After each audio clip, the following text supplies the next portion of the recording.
All right, let's get started. Welcome to Chair Yoga for Strength. I'm Andrea, and I'm so happy to lead you through this practice today. A lot of people think chair yoga is for people who are old or who can't move, but chair yoga provides so many benefits to people who have limited space, limited time, who don't want to be on the floor. Maybe you don't have a clean floor to be on.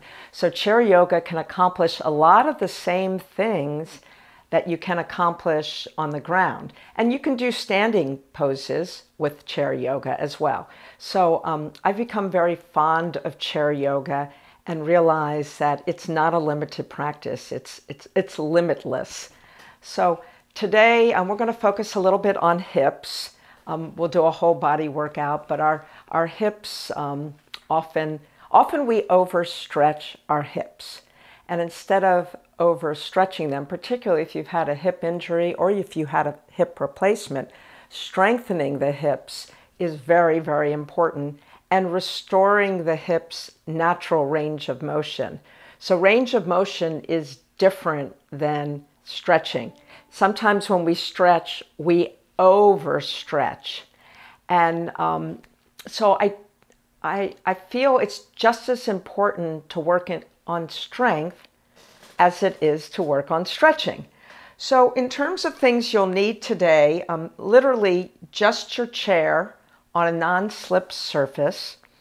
And if your feet are not touching the ground firmly in your chair, let's say your chair is too high, it would be nice to have something to put your feet on, just so that your feet can be flat on the ground like this. So when my knees make a right angle and then my feet are flat on the ground. So if you have very short legs, you just might want something to put your feet on. But otherwise, this is all we need for today. So let's go ahead and ground ourselves, first by feeling our feet. Really feel your feet on the ground. And you might even do something like this. Lift each foot up and down just to sense the feet. And then go ahead and place them back on the ground and notice what parts of your feet are actually touching the ground. Are you rolling your feet out? Are you rolling your feet in? Can you feel the front of your feet as well as the back of your feet? And then if you feel safe to do so, go ahead and close your eyes and just focus on breathing deep into your pelvis area. So sometimes it helps to place the hands on the area that you want to feel the breath in. So you could place your hands on your lap and just feel the breath moving up and down throughout your body, inhaling and exhaling, inhaling and exhaling.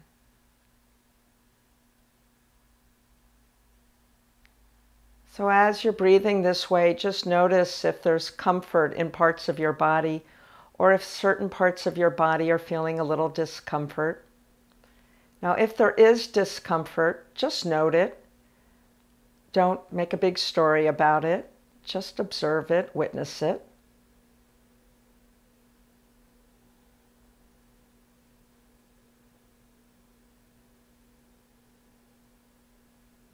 And our intention, our physical intention for today's practice is for hip health. So we can say it's something like, I move in a way that is healthy and nourishing to my hips. I move in a way that is healthy and nourishing to my hips. So begin by placing your hands on your thighs and activating the legs by coming up to the ball of your foot. So you may not be able to see this, but my muscles are activating. And then I'm releasing them. So I'm rolling onto the ball of my feet and I can feel my legs activate. And then I'm releasing them. Same thing. Roll onto the ball of your feet. And you might even feel some back activation and core activation. And release. Last time. and release. Now, place your hands on the outside of your thighs, and I want you to do some isometric action, again, to activate your legs. So my hands are pressing against my thighs are pressing against my legs. I'm activating the muscles. So we're getting strength. We need strength to be able to have better flexibility. If you have flexibility without strength, that's when you're going to injure yourself. Release it each time to give yourself a break and to let your brain know the difference between an engaged muscle and a disengaged. One more time, engage the muscle and disengage. And I had a little bit of shaking because I really was engaging.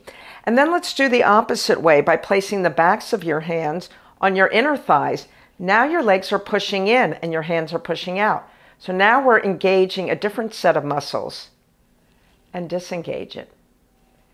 Engage the muscles by pressing in and disengage it.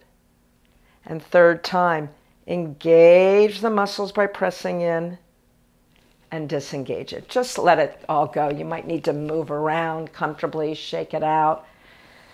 So the next one is again subtle. I want you to actually imagine that you're pressing your feet in the ground as if you're going to stand up. So I'm pressing into the ground and it's like I'm getting ready to stand up, but I'm not really standing up. Get ready to stand up, release it. Get ready to stand up. Your feet are pressing in the ground. Your whole body's engaging. Release it. One more time. Get ready to stand up and release. Now, if you feel able to today, you can actually stand and sit down in this way. Otherwise, you can just keep doing what we were just doing.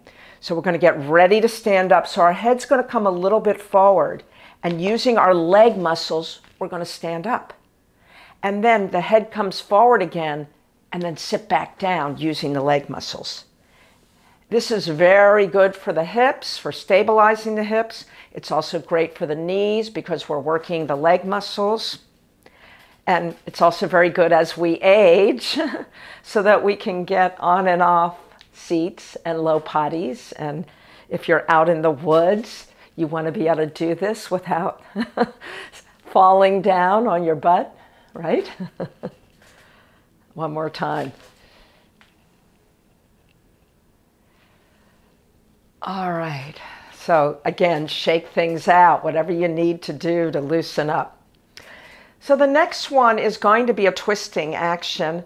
And I'm going to give you two possibilities here. So if you want to really work your arms and your shoulders, you could have your arms up like this as you twist. If this is already bothersome for arms and shoulders, you could keep your arms crossed during this upper body twist. So you decide. So breathing in, then drawing the navel in and twist. Coming back to the center. Drawing the navel in and twist. Back to the center. Doing this at your pace.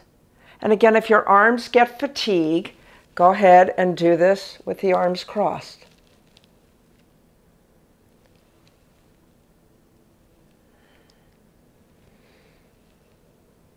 All right, shake it out again. Loosen things up. So the lateral stretch, so we're working all ways and directions for our spine. So we're going to work our spine laterally. Now again, some people have shoulder issues. If you have shoulder issues, rather than do your arm overhead like this, you could do your arm like this and still work laterally. This is a little safer for the shoulder. If you don't have shoulder issues, go ahead and allow your arm to go over your head. That's fine too. So whichever works best for you, but we are working our spine laterally, trying to get all the spinal movements in. And last time, and okay, move it around, shake it out. Seated cat-cows, and again, some people have a tendency in a seated cat-cow to throw their head back. There's no need to throw your head back.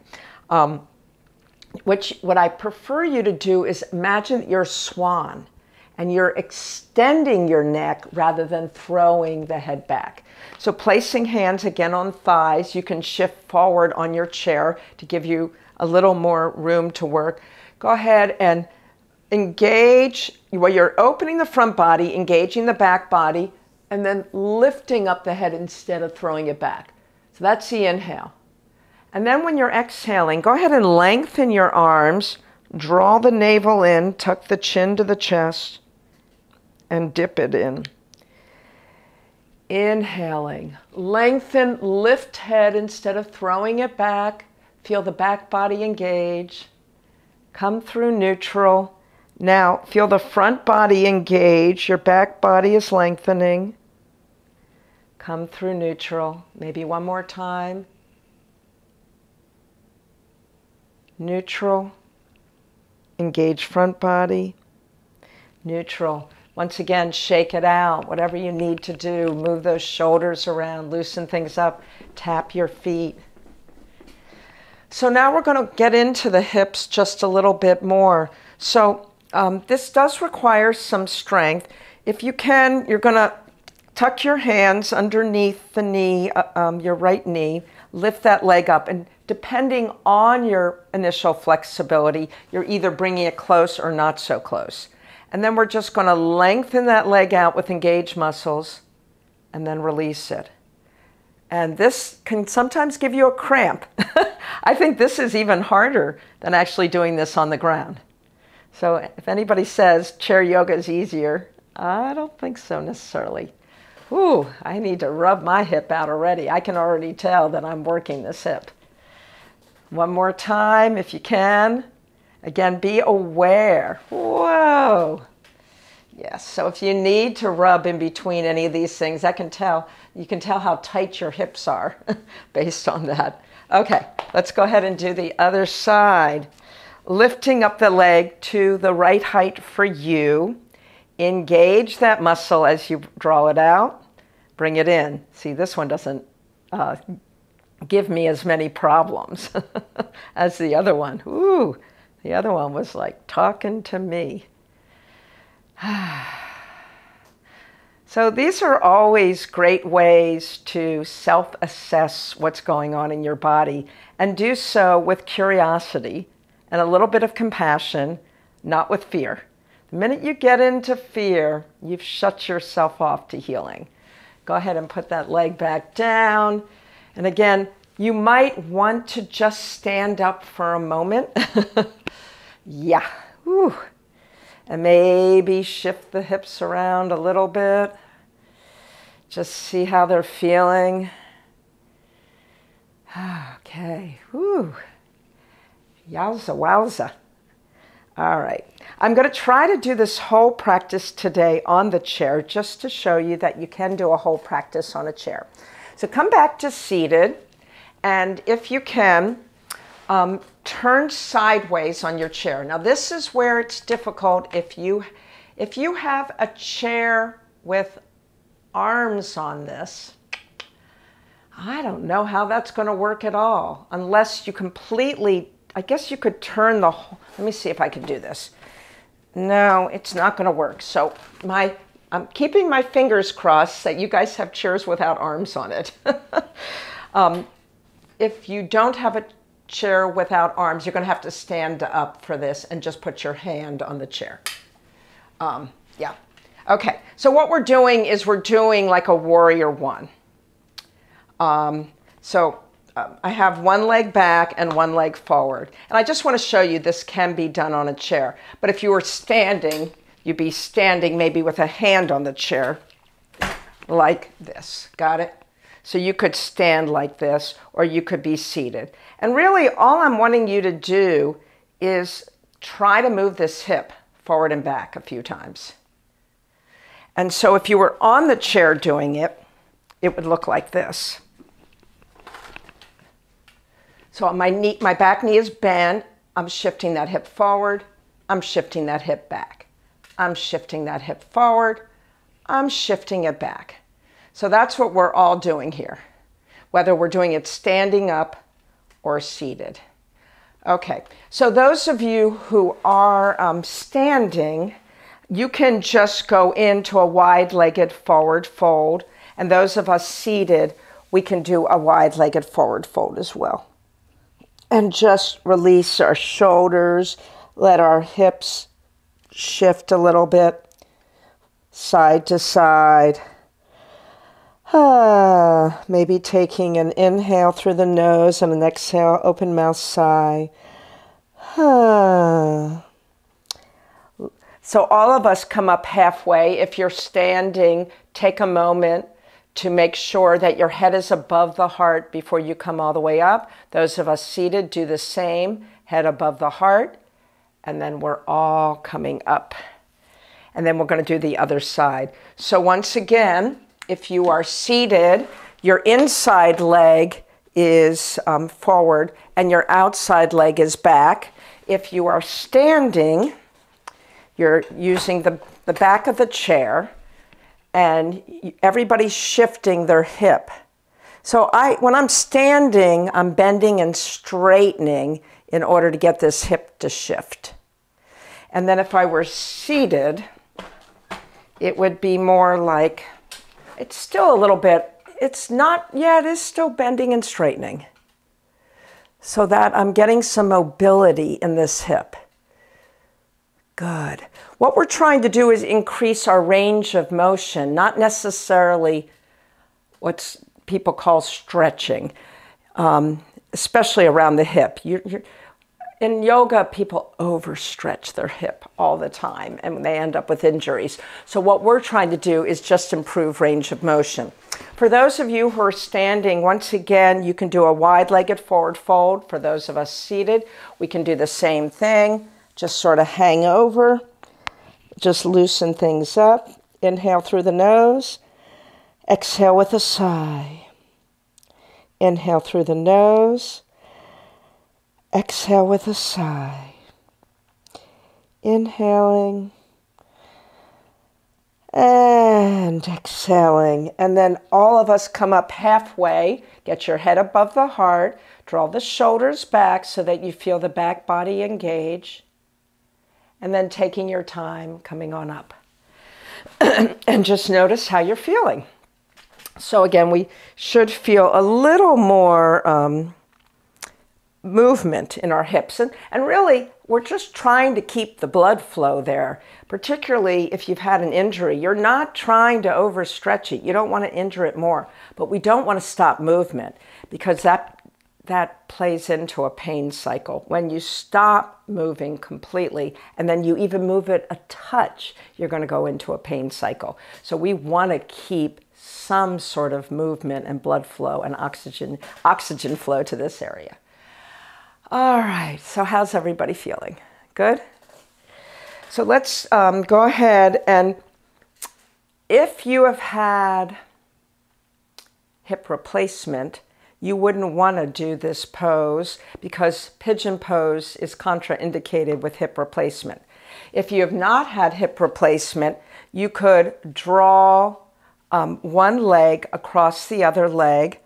And one of the ways to keep this being a safe pose, particularly for knees, is to have your toes more in a flexed position. In other words, the toes are toward the knee rather than in a pointed position.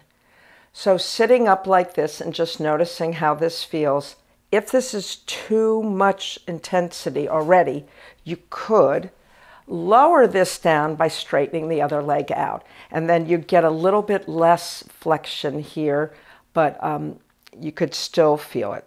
Now we're all going to try to slightly forward fold in this position. The minute you do that, you're going, okay, now I feel it. Don't go too far. Just go into sensation, not into pain. Breathing, breathing, breathing. Coming on back up. Release that leg. Now before you let this leg completely go, I would draw it in for a second and kind of crunch up toward it. And then place it down. And then I would even do something like rubbing this hip out a little bit. Okay, and maybe even rubbing the knee out. So let's go ahead and do the other side. Drawing that leg across. And again, if this is too much, remember the toes are back, but if this is too much sensation, you slide the bottom leg out so that you're not quite so high up with this leg crossed over. So you can either leave it out there, and then we're all going to try to just slightly forward fold. Again, go into feeling sensation, not into feeling pain, and breathe here.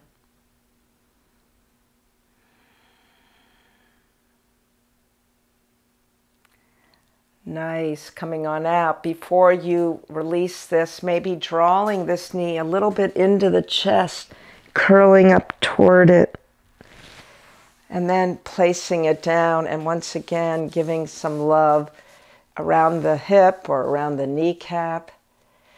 Just seeing how it's feeling. Feeling okay? Whew, all right. So this is actually a good release for the neck.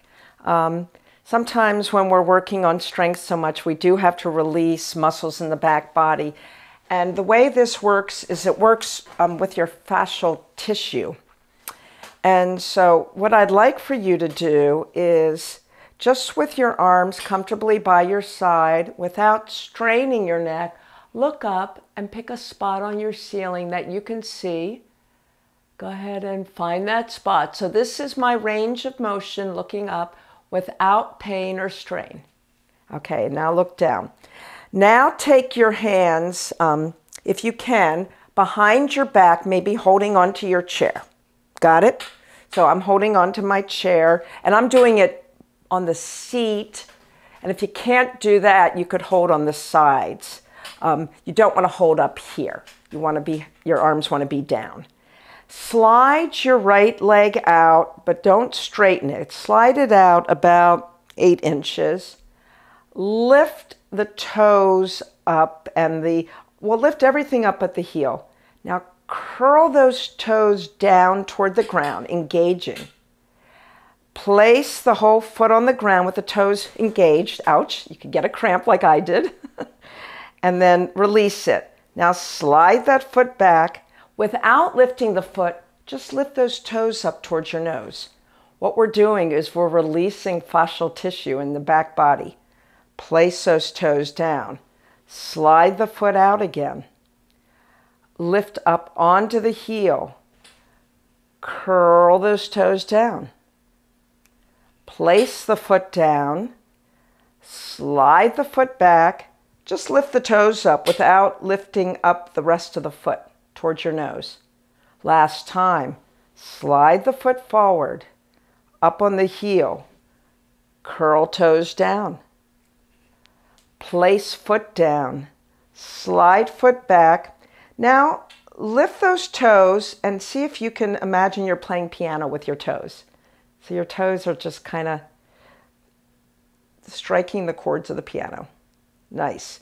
Now release your hands back towards your lap or by your side and look up and see if the back of your neck has released.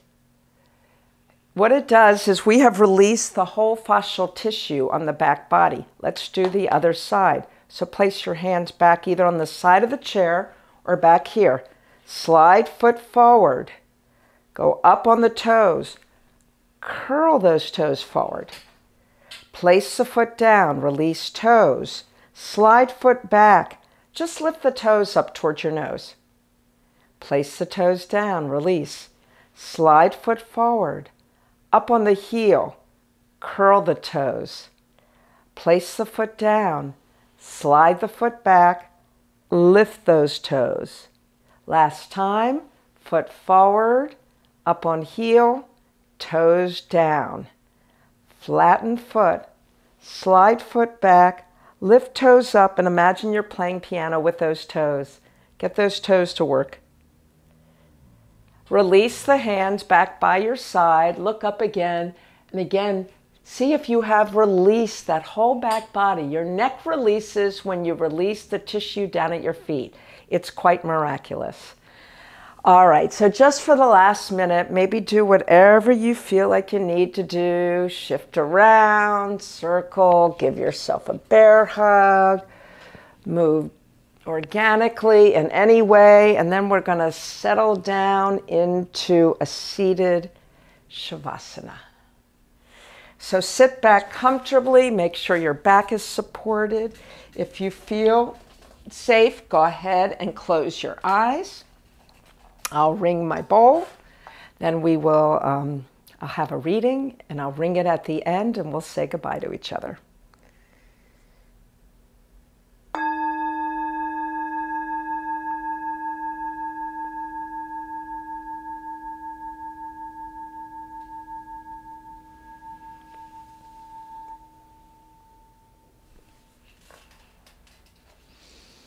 And this is a lovely reading from Donna Faulds, one of my favorite yoga poets. Despite fervent pleas for ease and safety, there are many days when reality doesn't quite line up with what I choose. Breakdown, letting go, surrendering even the illusion of control, breathing into the unknown. Sometimes that's what life holds. Practice hasn't brought an end to pain. I still increase my suffering like a fish caught on a line. My struggles only draw the hook in deeper. But being in reality is its own reward. It's the perfect paradox. The courage to stand and breathe when everything in me wants to flee is as great a gift as the freedom to seek retreat. No, practice hasn't brought an end to pain, but it has honed my willingness to experience the moment and sometimes see perfection unfolding in ways I wasn't big enough to plan, much less predict. So practice isn't about achieving a goal. It's not a means to pole vaulting over suffering.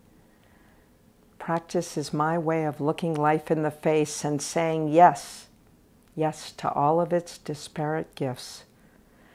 Practice keeps me awake when I would sleep and reminds me it's the journey unfolding in this very moment. It's the journey that reveals the truth and not the destination.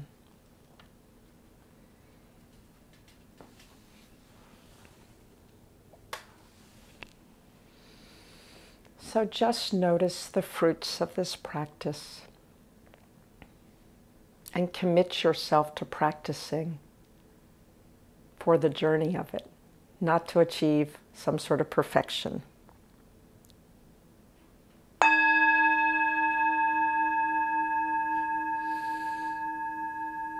This signals the end of our class. So if your eyes are closed, go ahead and open them. And then let's just gather in anything that spoke to you in this practice. Draw your hands to the heart. Let's acknowledge each other. Namaste.